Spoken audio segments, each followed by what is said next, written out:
അപ്പച്ച ചാവരുത്, ആരും നോക്കില്ല, ഞാൻ നോക്കും. അപ്പനെ പോലെ പെറ്റ തള്ളെ പോലെ ഞാൻ നോക്കും. ഒരു റെയിൽവേ ട്രാക്കിലും പോവരുത്. ഞാൻ പറഞ്ഞ ഞാൻ മരിക്കാനായിട്ട് എന്റെ തല വെച്ച് ഞാൻ ട്രാക്കിൽ കിടന്നു.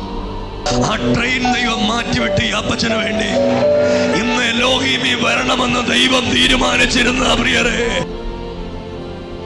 43 വയസ്സുള്ള കേരളം അവഗണിച്ച, സ്വന്തം മാതാപിതാക്കൾ അവഗണിച്ച, ഭർത്താവ് അവഗണിച്ച, സഭ അവഗണിച്ച, ഞാൻ അവഗണിച്ച, ഇന്ന് ആളുകൾ ഒരുപാട് പറയുക ഷൈനിയെ കുറിച്ച്. നമ്മളൊക്കെ ഇതിന് ഉത്തരവാദികളാണ്. MDMA കഞ്ചാവും മദ്യവും എല്ലാം ഉണ്ടായിരുന്നു. ബീഡി സിഗരറ്റ് എല്ലാം ഉപയോഗിക്കുമായിരുന്നു. ഇപ്പം നഷ്ടപ്പെട്ടു പോയ എൻ്റെ ആരോഗ്യം തിരിച്ചു കിട്ടി. ഇപ്പോൾ ഒരു 2 വർഷമായിട്ടൊരു ലഹരി ഉപയോഗിക്കുന്നില്ല. എലോഹീം ചെയ്യാൻ തുടങ്ങുന്ന ഒരു കാര്യം ഇതാണ്: നിങ്ങളുടെ ജീവിതം അവസാനിപ്പിക്കണ്ട. ഞങ്ങൾ കഴിക്കുന്ന ആഹാരം നിങ്ങൾക്ക് തരും. എനിക്കൊരു വീടുണ്ട്, ഞങ്ങൾക്കൊരു സ്നേഹത്തണലുണ്ട്. നിങ്ങൾ ആരും മരിക്കണ്ട. ആരും നോക്കിയില്ലെങ്കിലും, ആര് അപമാനിച്ചാലും അപമാനം കേൾക്കാൻ ഞാൻ റെഡിയാ.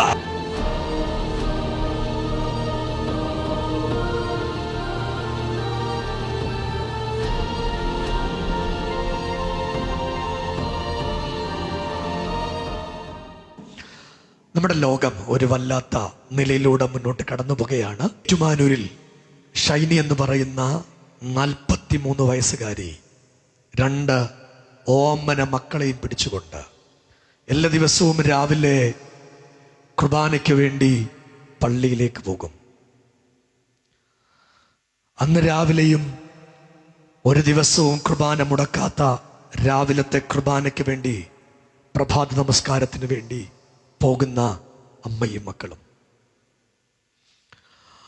ഈ അമ്മയും മക്കളും അന്ന് രാവിലെയും പതിവിന് വിരുദ്ധമായി രാവിലെ കുർബാനയ്ക്ക് വേണ്ടി കടന്നു പോകുന്നു എന്ന് വിചാരിച്ച് അതിരാവിലെ ഇറങ്ങിത്തിരിച്ചു.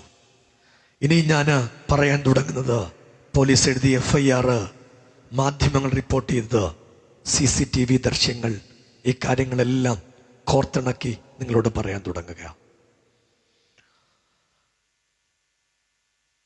അവര് കൃപാസന മാതാവിൻ്റെ ഏറ്റവും അടുത്ത ഭക്തയാണ്. അന്ന് രാത്രി ആ വെളുപ്പിനെ ഒരു തയ്യാറെടുപ്പ് നടത്തി.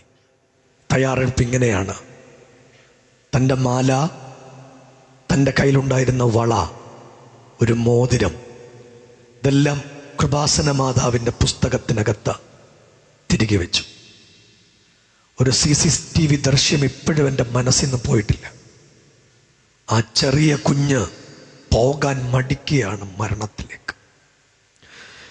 ഈ അമ്മ പിടിച്ചു വലിക്കുക കുഞ്ഞിനെ. എൻ്റെ കണ്ണിൽ നിന്ന് ദൃശ്യം പോകുന്നില്ല. ഇല്ല, ഞാൻ കുറേ ദിവസങ്ങളായി ഇത് പറയണ്ടെന്നൊക്കെ വിചാരിച്ചിരിക്കുക, പറയുന്നില്ല എന്ന് വിചാരിച്ചിരിക്കുക ഞാൻ. മൂത്ത കുട്ടി മുമ്പിൽ പോകുന്നു, അമ്മ തൊട്ടു പുറകിൽ പോകാൻ തയ്യാറെടുക്കുന്നു. ഇളയ കുട്ടി തിരിച്ച് വീട്ടിലേക്ക് ഓടാൻ ശ്രമിക്കുന്നു. ഒരാട്ടിൻകുട്ടിയെ പിടിക്കുന്ന പോലെ 43 വയസ്സുള്ള ഷൈനി എന്ന അമ്മ ആ കുഞ്ഞിനെ ചേർത്ത് പിടിക്കുന്നു, ബലമായി കൊണ്ടുപോയി ഇങ്ങനെ മുന്നോട്ട് പോകുന്നു. ലോക്കോ പൈലറ്റ് ദൂരെ നിന്ന് ഒരമ്മയും 2 മക്കളും റെയിൽവേ ട്രാക്കിയിരിക്കുന്ന കാണുന്നു. അവിടെ നിന്ന് ലോക്കോ പൈലറ്റ് എഴുന്നേറ്റ് നിന്ന് ഹോണടിച്ചു. ഉറക്ക ഹോണടിച്ചു. ഹോണിന്റെ ശബ്ദം കേൾക്കുമ്പോൾ 43 വയസ്സുള്ള കേരളം അവഗണിച്ച, സ്വന്തം മാതാപിതാക്കൾ അവഗണിച്ച, ഭർത്താവ് അവഗണിച്ച, സഭ അവഗണിച്ച, ഞാൻ അവഗണിച്ച, നമ്മുടെ നാട് അവഗണിച്ച, ഇന്ന് ആളുകൾ ഒരുപാട് പറയുക ഷൈനിയെ കുറിച്ച്. നമ്മളൊക്കെ ഇതിന് ഉത്തരവാദികളാണ്. ഞാൻ ഈ കാര്യങ്ങൾ പറഞ്ഞു തുടങ്ങുമ്പോൾ നിങ്ങൾക്ക് മനസ്സിലാകും. ലോക്കോ പൈലറ്റ് ബ്രേക്ക് ചെയ്യാൻ വേണ്ടി മാക്സിമം ശ്രമിച്ചു. പിടിച്ചു നിർത്താൻ പറ്റില്ല. നിർത്തിയാൽ ട്രെയിൻ മറിഞ്ഞു പോകും. ഒന്നും ചെയ്യാൻ പറ്റില്ല. അദ്ദേഹം ഉറക്ക ഹോണെടുത്ത്, അദ്ദേഹത്തിൻ്റെ വാക്കുകൾ ഇങ്ങനെയാണ്: അവരെ ദൂരത്തുനിന്ന് കാണുന്ന സമയം മുതൽ ഈ അമ്മയും മക്കളെയും ദൂരത്തുനിന്ന് കാണുമ്പോൾ തുടങ്ങി ലോക്കോ പൈലറ്റ് എഴുന്നേറ്റെന്ന് ഹോണടിക്കുകയാണ്.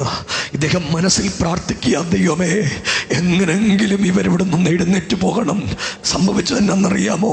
ഇളയ കുഞ്ഞ് കുതറി ഓടാൻ ശ്രമിക്കുക. കുഞ്ഞിനെയും കൂടെ ചേർത്ത് പിടിച്ച് ആ മനുഷ്യൻ പറയുന്ന വാക്കുകൾ, 2 സെക്കൻഡ് കൊണ്ട് ഞാൻ കണ്ണടച്ചു പോയി, ചിതറിച്ചെറിച്ചു പോയി ആ ശരീരഭാഗങ്ങളെല്ലാം. കേൾക്കുക കേരളമേ, എൻ്റെ കൂടപ്പറപ്പ്, എൻ്റെ സഹോദരി, എൻ്റെ നാട്ടുകാരി, എൻ്റെ വീട്ടുകാരി, നമുക്ക് ഉത്തരവാദിത്തമുണ്ട്. നമ്മൾ ചിരിച്ച് സന്തോഷിക്കുമ്പോൾ ഒരു ചാൺ വയറിനു വേണ്ടി ആ സഹോദരി ഒരുപാട് സ്ഥലങ്ങളിൽ ജോലിക്ക് വേണ്ടി അലഞ്ഞു.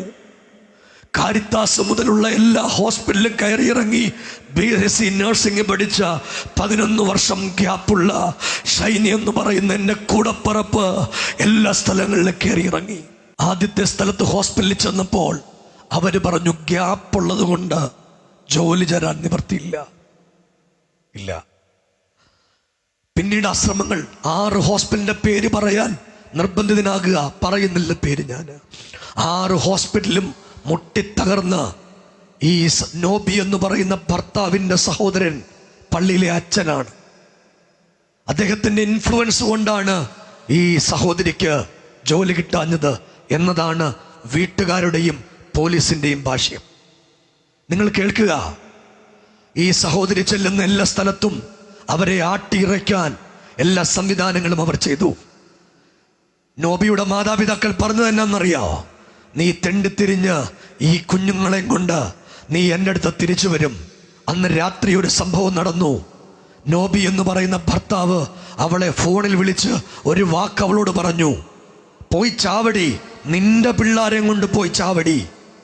അവള് ഒരിക്കലെങ്കിലും ഭർത്താവിൻ്റെ വാക്ക് കേൾക്കാം എന്ന് വിചാരിച്ച് തലേ ദിവസം ഭർത്താവ് പറഞ്ഞതും മാതാപിതാക്കൾക്ക് ഉത്തരവാദിത്വമുണ്ട് കേട്ടോ. ഷൈനിയുടെ മാതാപിതാക്കൾക്ക് ഉത്തരവാദിത്വമുണ്ട്. ഉത്തരവാദിത്വം ഇതാ, കുഞ്ഞുങ്ങൾ ഒന്നും ചെയ്യാൻ സമ്മതിക്കില്ല. സ്ട്രിക്റ്റ് ആണപ്പൻ. എന്ത് സ്ട്രിക്റ്റ് ആണപ്പാ? മക്കളെ കൊണ്ട് വീട്ടിൽ കയറി വന്നപ്പോ സ്ട്രിക്റ്റ് അല്ല കാണിക്കേണ്ടത്, സ്നേഹമാണ്. ഇനി ഞാൻ പറയാൻ തുടങ്ങുക, നിങ്ങൾ കേൾക്കണം. എലോഹീം ഒരു പുതിയ ചുവടുവെപ്പിന് നടത്താൻ പോകുകയാ. ഒരു പുതിയ കാര്യം നടത്തി തുടങ്ങാൻ പോവാ. അതിൻ്റെ കാര്യമായി പറയുന്നേ, നിങ്ങൾ കേട്ടോണം. നിങ്ങളുടെ തൊട്ടടുത്തിൽ വന്നിരിക്കുന്ന ആള് ഹൃദയം കത്തിക്കാളിയായിരിക്കും ഇവിടെ വന്നിരിക്കുന്നേ. അങ്ങനെ 100 കണക്കിന് ആളുകൾ ആത്മഹത്യന്ന് മാറിയത് സന്തോഷത്തോടെ ഞങ്ങൾ ഇന്ന് രാവിലെ പ്രഖ്യാപിക്കുക. ഒരുപാട് ആളുകൾ മരണത്തിൽ നിന്ന് ജീവനിലേക്ക് യേശുവിൻ്റെ നാമത്തിന് വേണ്ടി ഇവിടെ വന്നു നിൽപ്പുണ്ട്. സംഭവിച്ച കാര്യങ്ങളെ കുറിച്ച് ഒരിച്ചൂടെ വിശദമായി നിങ്ങളോട് പറഞ്ഞു കേൾപ്പിച്ച്, ഇന്നലെ നടന്ന 1-2 സംഭവങ്ങളും പറഞ്ഞു കേൾപ്പിച്ച് ഞാൻ പ്രസംഗത്തിലേക്ക് വരാൻ തുടങ്ങുക. ഈ 2 കുഞ്ഞുങ്ങളെയും ഒരു ഹോസ്റ്റലിലാക്കി മുംബൈയിലെ ബാന്ദ്രയിൽ ജോലിക്ക് പോകണമെന്ന് ആഗ്രഹമുണ്ട്. അതിന് ഓരോരോ ഹോസ്റ്റലിൽ ചെന്നു. ഒരു കന്യാസ്ത്രീ പറഞ്ഞ വാക്ക് ഇങ്ങനെയാണ്. ആ വാക്ക് അതുപോലെ പത്രമാധ്യമങ്ങൾ എഴുതിയിട്ടുണ്ട്. ആ വാക്കുകൾ വായിച്ചു കേൾപ്പിക്കുക. അവര് പറഞ്ഞു, ഇവിടെ ഒരു മുറിയുണ്ട്, പക്ഷേ പാമ്പ് കയറുന്ന മുറിയാണ്. നിങ്ങളുടെ കൊച്ചു കുഞ്ഞുങ്ങളല്ലേ, അവരെ താമസിപ്പിക്കാൻ പറ്റില്ല, പാമ്പ് കയറുന്ന മുറിയാണ്. ഷൈനി പറഞ്ഞു, സാറേ സാരമില്ല, പാമ്പ് കയറുന്ന മുറിയാണേലും എൻ്റെ പിള്ളേർ നിന്നോളും, കൊടുക്കാതിരിക്കാൻ ആ പാമ്പ് കയറുമെന്ന് പറഞ്ഞേ. അടുത്ത ഹോസ്റ്റലിൽ ചെന്നപ്പോൾ അവര് പറഞ്ഞു, ഇവിടെ വൈകിട്ട് കഞ്ഞിയും പയറുവാ. ഷൈനി പറഞ്ഞു, കഞ്ഞിയും പയറും ഇല്ലേലും സാരമില്ല, എൻ്റെ പിള്ളേർ നിന്നോളും. കളിയാക്കിയതാ. ഇന്ന് കളിയാക്കുന്നവരൊക്കെ എന്ത്? ഞാൻ പറയാ, ആരെയും കളിയാക്കല്ല, ആരും കളിയാക്കല്ല. ഉയിരുപ്രാവിയായി പാവത്തങ്ങളൊക്കെ ആരാധനയ്ക്കും പ്രാർത്ഥനയ്ക്കും നമ്മുടെയൊക്കെ അടുത്ത് വരുന്ന കളിയാക്കല്ല കൂടപ്പറപ്പേ. എലോഹീം ചെയ്യാൻ തുടങ്ങുന്ന ഒരു കാര്യം ഇതാണ്. നിങ്ങളുടെ ജീവിതം അവസാനിപ്പിക്കണ്ട. ഞങ്ങൾ കഴിക്കുന്ന ആഹാരം നിങ്ങൾക്ക് തരും. എനിക്കൊരു വീടുണ്ട്, ഞങ്ങൾക്കൊരു സ്നേഹത്തണലുണ്ട്. നിങ്ങൾ ആരും മരിക്കണ്ട. ആരും നോക്കിയില്ലെങ്കിലും ആരപമാനിച്ചാലും അപമാനം കേൾക്കാൻ ഞാൻ റെഡിയാ. നിങ്ങൾക്ക് ധൈര്യസമേതം വരാം ഞങ്ങളുടെ അടുത്ത്. 2 കൈയും നീട്ടി എലോഹീമോ ഞങ്ങളുടെ കർത്തൃദാസന്മാരും ഞങ്ങളും ഒരുമിച്ച് കേരളമേ നിങ്ങളെ നോക്കും. നിങ്ങളെ ഒരു പണവും ഞങ്ങൾക്ക് വേണ്ട. എനിക്ക് നിങ്ങൾക്കൊരു വലിയ ജോലി തരാൻ പറ്റുമോ എന്നറിയില്ല, പക്ഷേ ഇവിടുത്തെ സ്റ്റാഫിന് കൊടുക്കുന്ന ഒരു ചെറിയ ശമ്പളം നിങ്ങൾക്ക് തരാം. നിങ്ങളുടെ മക്കളെ ആരും പഠിപ്പിച്ചില്ലെങ്കിലും ഞങ്ങൾ പഠിപ്പിക്കും. കേരളമേ, 24 മണിക്കൂറും എടുക്കുന്ന ഒരു ഫോൺ കോൾ ഞങ്ങൾ 2 ഫോൺ നമ്പർ ഹെൽപ്പ് ഡെസ്കിൽ ഇടാൻ പോകുക. ആ നമ്പർ 24 മണിക്കൂറും ഞങ്ങൾ എടുത്തിരിക്കും. നിങ്ങൾ ആത്മഹത്യ ചെയ്യുന്നതിന്, നിങ്ങൾ മരിക്കാൻ തുടങ്ങുന്നതിന് 1 മിനിറ്റ് മുൻപ് ഞങ്ങളെ വിളിച്ചിട്ടേ മരിക്കാവൂ. നിങ്ങൾ മരിക്കാൻ വേണ്ടി പോകുന്നതിന് മുമ്പ് ഞങ്ങളെ വിളിക്കണം.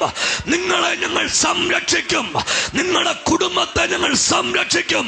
നിങ്ങളുടെ കുഞ്ഞുങ്ങളെ ഞങ്ങൾ സംരക്ഷിക്കും.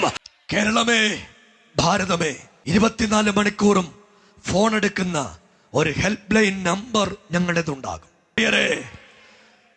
ഇതുപോലെ ഒരു ആശാകേന്ദ്രമുണ്ടെങ്കിൽ ഷൈനി മരിക്കുമായിരുന്നോ? ഒരു നല്ല വാക്ക് പറയാൻ ഒരു പാതിരി ഉണ്ടെങ്കിൽ മരിക്കുമായിരുന്നോ? ഇല്ല. ഇതുപോലൊരു നല്ല കർത്തൃദാസൻ പറഞ്ഞാൽ മരിക്കുമായിരുന്നോ ഷൈനി? ഇല്ല. നിങ്ങളോട് പറയാം, മരിക്കരുത്. പൊന്നോമന മക്കളെ കൊല്ലരുത്. നിങ്ങൾ കൊല്ലുന്നതിന് മുൻപ് 1 മിനിറ്റ് ഞങ്ങളെ വിളിക്കണം. ഞങ്ങളുടെ ഏതെങ്കിലും ഒരു നമ്പർ ഞങ്ങൾ എടുത്തിരിക്കും. ഞങ്ങൾ സംസാരിച്ചിരിക്കും. ഞങ്ങൾക്ക് ചെയ്യാൻ പറ്റുന്ന കാര്യങ്ങൾ ചെയ്തിരിക്കും. ഒന്ന് കൈയടിച്ച് സഭയൊരാമീൻ പറഞ്ഞേ.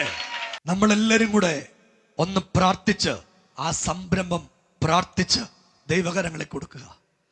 അച്ഛന് കത്തോലിക്ക പള്ളി മാത്രം പോയ പരിചയമുള്ളൂ.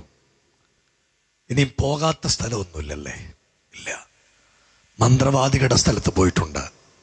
എല്ലാ സ്ഥലത്തും പോയിട്ടുണ്ട്. ഒരു ദിവസം എന്നെ ഫോൺ എടുത്ത് വിളിച്ചിട്ട് എന്നോട് അദ്ദേഹം പറഞ്ഞു, ഞങ്ങളെല്ലാം കൂടെ മരിക്കാൻ പോവാ, ഞങ്ങൾ ചാകും പാസ്റ്ററെ ഇന്ന് സൂക്ഷ്മമായിട്ട്. ഞാൻ പറഞ്ഞു, ഇന്ന് ചാവണ്ട, ഞായറാഴ്ചത്തെ ആരാധനയ്ക്ക് വന്നിട്ട് ചാകണോ വേണ്ടതെന്ന് തീരുമാനിക്കാം. ഞായറാഴ്ച തൊട്ട് ഇന്ന് വരെ ഒരു യോഗവും മുടക്കിയിട്ടില്ല. ഇവരെ ഈ അനർത്ഥത്തിൽ നിന്ന് വിടുവിക്കുന്നൊരു ദൈവമുണ്ട്. പ്രിയരെ, ലക്ഷങ്ങൾ കടബാധ്യതയുണ്ട്. ഒരു ഗവൺമെന്റ് സെക്ടറിൽ ജോലി ചെയ്തുകൊണ്ടിരുന്നൊരു അമ്മയാ. ലക്ഷങ്ങൾ കടബാധ്യതയായി പെട്ടുപോയി. ജീവിക്കാൻ നിവർത്തിയില്ല. ഉള്ളതെല്ലാം വിറ്റു, കടക്കാർക്ക് കൊടുത്തു. ഇനിയും ബാക്കി ഇനിയുണ്ട്, കടം ഉണ്ട്. അവർക്ക് ഇപ്പോഴും ശരിക്കും ജീവിക്കണോ മരിക്കണോ എന്നറിയില്ല. ഞാനൊരു ദിവസം ഇവിടെ നിന്ന് പറഞ്ഞിരുന്നു, അവിടെ നിൽക്കുന്ന അമ്മ ജയിലിൽ പോകത്തില്ല എന്ന് ദൂത് പറഞ്ഞു. നിങ്ങൾക്കറിയാമോ, ഇവർക്കെതിരെ ഒരുപാട് കേസുകളുണ്ട്. എല്ലാം കൂടെ എത്ര കേസുണ്ട്? 8 കേസ് മൊത്തമുണ്ട്. സൂക്ഷ്മമായിട്ടും ജയിലിൽ ഇടും അല്ലേ? ജാമ്യം കിട്ടത്തില്ല. കിട്ടുമോ? ജാമ്യം കിട്ടാത്ത ഓപ്പ. പക്ഷെ പ്രവചനം ജാമ്യം കിട്ടുമെന്നാണ് സംഭവിച്ചത്. എന്നാന്നറിയോ? നമ്മുടെ ഉപവാസ പ്രാർത്ഥന നടക്കുമ്പോ ഈ അമ്മ എന്നോട് കരഞ്ഞുകൊണ്ട് പറഞ്ഞു, ഞാൻ ജയിലിൽ കിടന്നാൽ ജയിലിൽ നിന്ന് ഇറങ്ങി വരുന്ന അന്ന് ഞാൻ തൂങ്ങി മരിക്കും. അവിടെ ഇരുന്ന ജഡ്ജിക്ക് ഈ അമ്മയോടൊരു മനസ്സിൽ തോന്നി. ജഡ്ജി പറഞ്ഞു, അമ്മ വീട്ടിൽ പൊക്കോളാൻ.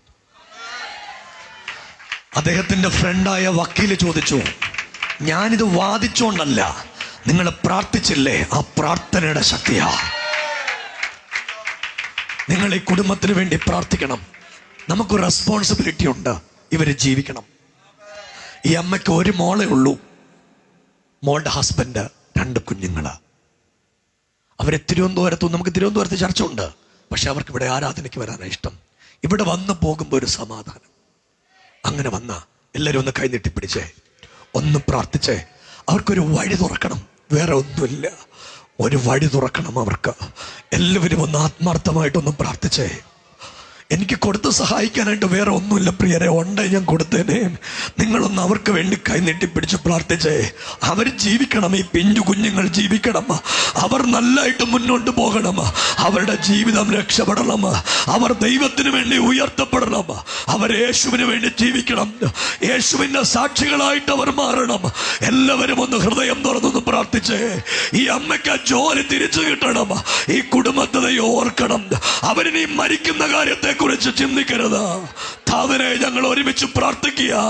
ഞങ്ങൾ ഇത്രയും ജനം ഒരുമിച്ച് ചേർന്ന് അങ്ങയുടെ നാമത്തെ ഞങ്ങൾ ഉയർത്തുന്നു. കർത്താവേ, ഞങ്ങളുടെ ഈ കുടുംബത്തെ ഇതുവരെ നടത്തിയതിനും നന്ദി. അവരെ സാമ്പത്തികമായി സഹായിക്കണേ. വഴികളും വാതിലും എല്ലാം ദൈവം തുറക്കണേ. ദൈവത്തിന്റെ പദ്ധതിക്ക് നന്ദി. ആദരിച്ച് അനുഗ്രഹിക്കും യേശുവിൻ നാമത്തിൽ തന്നെ.